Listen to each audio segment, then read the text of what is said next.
Congressman, you are a veteran of politics. You've seen through a number of campaigns how there's always this tension between wanting to be as close to the people as possible, to be as authentic and inviting and warm, but at the same time needing to address personal security and threats. How are you and your colleagues reacting to this tragic assassination of Charlie Kirk?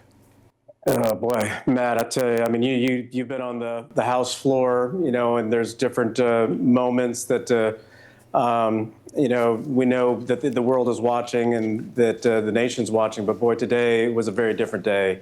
A lot of mixed emotions, and obviously, I'm very sad for the loss that the Kirk family has had with Charlie. But I'm also, frankly, I'm mad.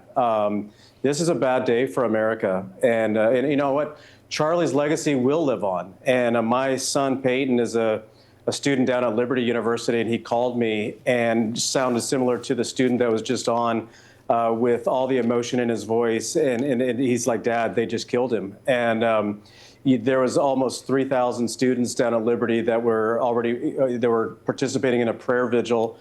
And that was already planned before they announced that he had passed. But this is a political assassination. And the fact that, Charlie, who had 3,000 students at a college campus, having a debate, having a dialogue, having interaction, and then one American, whoever this person was, silenced his voice it's a bad day. And, people don't realize, I mean, Charlie Kirk is not waking up tomorrow. And that's a very sad idea or thought that we have to deal with. Congressman, to your point there, which I wholeheartedly agree with, this was clearly an act of evil, heinous violence, and injustice. And many people who are watching right now are wondering, we want justice, but what does that exactly look like in a situation like this? So I want to ask you, Congressman, what are you hoping to see moving forward? And what do you think justice really looks like for Charlie's family and for this country moving forward? Well, I think once the shooter is caught, and I'm sure they will find the person sooner or later. And, even the governor mentioned the death penalty is used in Utah.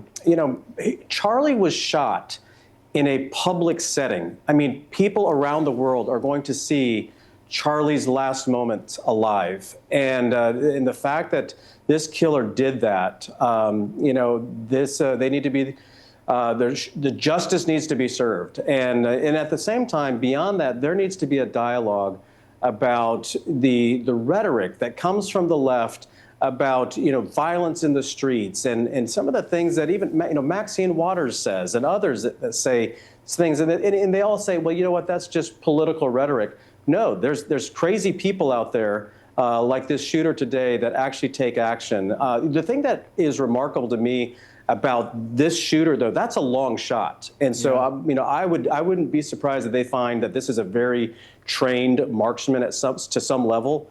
That actually took that shot, because that's not that's a hard shot to take from that distance. And especially a lot to put on one bullet, a point I will keep coming back to probably for the rest of my life. Seems a little precise and a lot of questions.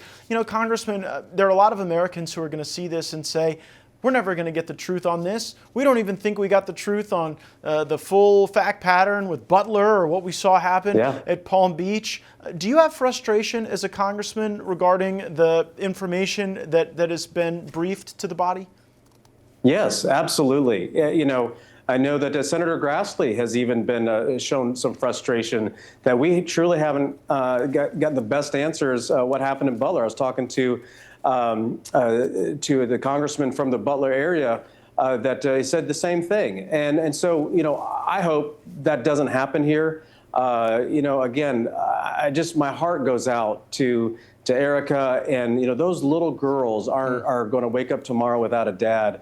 And every person that was there, if there's any evidence, I pray that we find the shooter and they do it quickly, because this is very dangerous for our country right now, because the fact that hundreds of thousands of young people are hearing the news today, the fact that Yankee Stadium honored and took a moment of silence